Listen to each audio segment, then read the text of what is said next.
Pizza is like kind of, I still eat it with like knife and fork. Stop. Yeah. Like, I don't know. Pizza. Yay! And I can't pour a Greek or something into a Stella glass. Like, what are you doing? Hello! Hi, my name is Shannon. I'm from the United States. Hello, my name is Anna and I'm from Brazil. Hi, I'm Naya and I'm from Belgium. Hi, I'm Karijn. I'm from the Netherlands. Hi, I'm Irene. I'm from Spain. Hi, I'm Janin. I'm from the Philippines. I don't know, people do crazy shit. I can't really think of...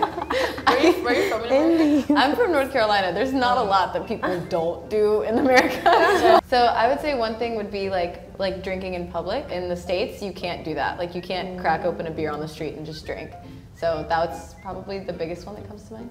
I mean, in Spain it's illegal too, and some people do something called botellón, and they secretly, you know, drink, and then if they got to pay money, they got to pay money. Oh, really? I didn't know it was forbidden there too. Is it like that in other countries too?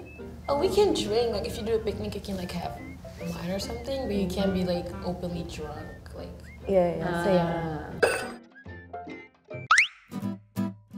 In Brazil, we have to avoid boasting about your wealth, class, or hierarchy. Yes, I think it's a little bit of a taboo to talk about money in general. Like, we don't really ask each other, like, how much do you earn? I feel like those kind of questions are very, like, private. And I think since Brazil has so much, like, inequalities, yeah, it's not very polite. I don't know, it's kind of rude to, like, boast, like, oh, yeah, I have money, I have this. Like, people will look down on you. It's yeah, not the best behavior. Yeah, I feel like socially it's probably similar in the States. I think people flash their wealth in different ways, but speaking openly about it, like, oh, I got money, like that's not like, that's not necessarily a good thing. It's not as much of a taboo, I think, in the States as it is in Brazil, but yeah, we've also got that socioeconomic divide as well. Belgium too. I think it's just weird to do it, you know, like, It's like how much money do you make? Yeah. money, I make this much money, yeah. Maybe it's just a universal thing to not be I think so. about it. But I would add one more. What do you guys think about weight? In Spain, it's rude to ask someone like, hey, how much do you weigh? Or, did you gain weight? You look bigger today. You will get crucified Yeah, in the States if you do Yes, that. same in Spain. And age too is kind of weird to ask. It's like no manners. No, but then in the Philippines, like when you go to like parties or reunions, some of actually our family, they tell you like right away, oh, you gain weight. So like that's why some people, they don't really want to go to like reunions or parties or like during Christmas, because like some of their relatives, they tell you right away how you gain weight. In America, age I think is more okay, but weight, no. Like you cannot ask people about like their body shape, type, weight, like sizes, nothing. Yeah. So in Belgium, one of our taboos is pouring beer into the wrong beer glass. I hate that too. When I used to live in Korea, and I used to go to like a restaurant, like a pool show or whatever, and I ordered like tera, right? And they give me like a custard glass. I was like I would squirt, like, yeah, because I used to work at a restaurant, and I can't pour a Greek or something into a Stella glass. Like, what are you doing? Like, it's just doesn't make sense. Because they all have like their measurements and their shape, and yeah, it's just a thing we don't do. But then if you buy beer to drink it at home, like that is fine. Then it's fine. So like if I put beer on a mug, would you feel okay about it? Oh my god. In a Come to my restaurant, house next week. I will feed you with a mug of beer. but like here, it's like in a restaurant. Oh really? Yeah. Maybe because there's so much like Belgian specialty beer. Exactly. Exactly. If I drink like an IPA, like a goose IPA, and like a Greek. Yeah. I didn't even know they had different glasses. Yeah, I really respect your passion. I think I used to work in a restaurant, that's why. It's like, I'll put it in a wine glass if I don't have anything else. I feel like the same in the Netherlands because also the beer. it's like with wine. You can, you have different glasses. Yeah, really similar because we also have Heineken and like Amstel and like stuff like that. So I feel like in a restaurant, like if you get a glass, like a different glass with different beer, you're like, what are you doing? Yeah. Why? I think Spain is different because we also are like beer producers, not as famous as these people. Like we know that we accept it, but we are also proud of our beer. But we don't care. It's just Spain. Yeah. We don't care. As long as you drink Fine, it. as long as you can drink it. Yeah. Yeah, I think in Brazil we usually don't have the brand on the glass. That's better. So it's just doesn't matter like then, we have the really famous Copo Americano, which is a type of glass that if you go to a little bar, that's always what you get to drink with beer. So I feel like in the Netherlands, it is like around food there are a lot of taboos. Like when you're eating, you're not supposed to eat with your hands, and only like certain things. Like we eat bread always for lunch, so bread you always eat with your hands. Yeah, and you can eat like fries and stuff with your hands, and pizza is like kind of like, I still eat it with like knife and fork. Stop. Yeah, like I don't know. Pizza. We did too. Yeah. I feel like only like American pizza you're supposed to eat it with your hands. Yeah, I was just gonna say that would be taboo in There's America. a lot of like vegetables on it and stuff, like everything you can fall off. So like I feel like, and like people say like before they're like, they have a pizza and they're like, oh, I'm just gonna eat it with my hands, just to like let everyone know, like, yeah, so let everyone know that you're just going to eat with your hands. So, and like also around eating, I feel like a lot of people eat with like two things in their hand, like a knife and a fork, not just one fork. And also, like one really big taboo is like I don't know why we're getting taught this when we're young, but you're not supposed to put your elbow on the table. Because like this, it's like what it's just. It's the same in Brazil. We cannot put our elbows. Yeah, my parents taught me that rude. too. Yeah. And when it comes to like pizza, we also eat it with fork and knife. Yeah. But sometimes even finger foods, we don't eat it with our fingers. We use like toothpicks. What about wings? Buffalo wings or something like that? I think buffalo wings are not Finger such a food. big. Yeah, but they're not a big thing in Brazil. We have like our own like Brazilian finger foods.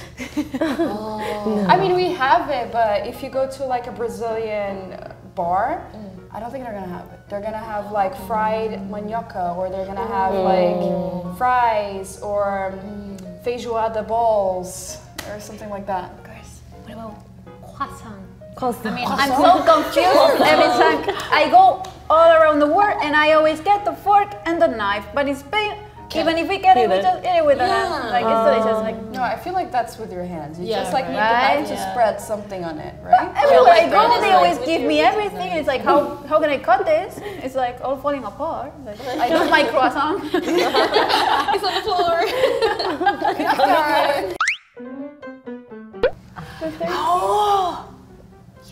Really? In Spain, they ask you to not plan anything that is like very important, not even exams, on a Tuesday 13th, because it's seen as a bad luck thing. We still do believe in so many of these bad luck things. So yeah, we keep it as a part of our culture, tradition. So Why Tuesday? Why Tuesday? Yeah. it's like Tuesday and Friday. I don't know. Maybe Friday because of the movie. But Tuesday was always like that. I don't know.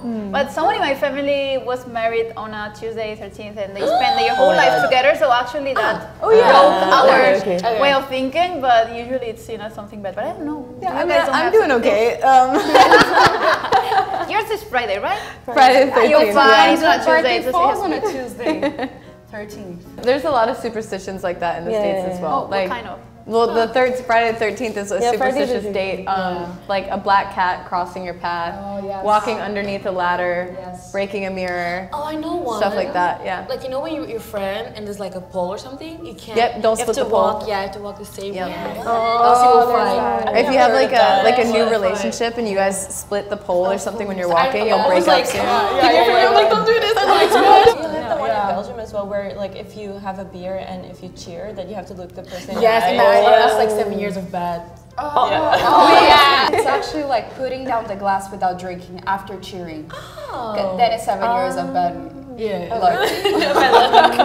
For us, it's just like when you cheer, I guess. It's looking nice. Everything. Everything. Wow. Well, beer Even and so wine. intense. That's so. In the Philippines, like when you walk past a small hill, you have to say tabi-tabi po. It's like, excuse me. Because like you will be cursed or something. Because they believe like some creature lives there. In the hill? Yeah, and like the small hill. But everyone does that? I'm not sure like the young generation now, but we used to do So in the Philippines, you're supposed to use polite speech for elders or superiors, especially when you meet them for the first time. So polite speech for us is you use po or opo at the end. So hello po, it's like that. So if you don't use it, it's like a tab, like people will look down on you, like.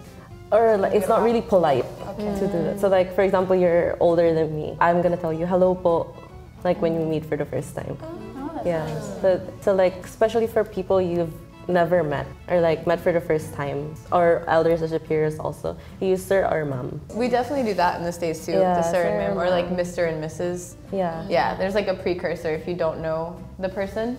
Like if you don't go into a job and say to your boss like, "What's up, John?" Like you don't do that. You're like, "Oh, hello, sir." Like, or last name usually is more polite. Yeah. We also have so chill in that sense. We go like, "What's up, John?" Even like for doctors, you know how they usually call them by their last name? In Brazil, we just say Dr. John. Wow, that's so casual. You guys are chill. it's just John. Brazil seems like a chill place, man. Yeah. I think I had like my college professors were more chill about it. Like they were like, you can call me by my first name. Oh yeah. But once high school. Yeah, high school no. But if they set the precedent, it's okay. But if not, it's just assumed. Like use the last name, and then doctor or professor or Mr. or Mrs. But you need that like precursor. Yeah, for us they assume like you don't know their first name. So when you do, they're like, how do you know that? They're like, it's where'd you get that information? Oh, yeah, that's so interesting. Yeah, I always called my high school teachers by their first name. crazy. Yeah. And even like some of the students who were more like jokesters, they would get them like nicknames. I feel like in high school we say like Mr. or Mrs. and then last name, but like when you get a job, people just say the first name mostly. Like people are really like informal to their bosses. And you can just like but like not when you just first start working there. I guess, I guess like after a while, then like or like when the people are just really chill, you can just like Yeah, I think over time, that over really, time it relaxes a little bit. True. In Spain, we have like kind of mixed feelings, I would say, because sometimes, for example, for teachers, it's like we can say like teacher, professor, but if they want to get closer to us, because we like to getting closer to each other, they let us know about their names and stuff. But for elder people, we usually use usted for like every single kind of verb we add after. But some people, when they feel like you're calling them all by like being polite, they get angry like, excuse me, do you think I look old? Especially women. So I'm always like, oh, I'm just trying to be nice. There's something kind of like that in the South. I don't know if it's all over the United States, but there's like a intentional difference between ma'am and miss. Like you would call like a young woman like miss, but like if someone calls me ma'am, I'm like, ma'am. Yeah. Ma'am. I was like, how old do I look? Like, I feel like the first one we started about America, I really didn't know that. Like about the US, like I thought like what? Like it just really I didn't know it. Like I feel like most people assume we're just like wild and drink everything all the time, but we actually do have like open container laws and stuff. Yeah, like especially movies, they have like their red like they overdo everything, so I guess we got the wrong idea. I was most surprised by the Belgian one with the glasses. Like you took so much pride in that. Like I could see the fire in your eyes when you were talking about it. Just going. I really like the Philippine one because it's polite. It sounds cute. Yeah, it is very cute. Yeah. So today we talked about taboos around the world. If you like the video, please like, subscribe, and leave a comment. We will see you soon. Bye.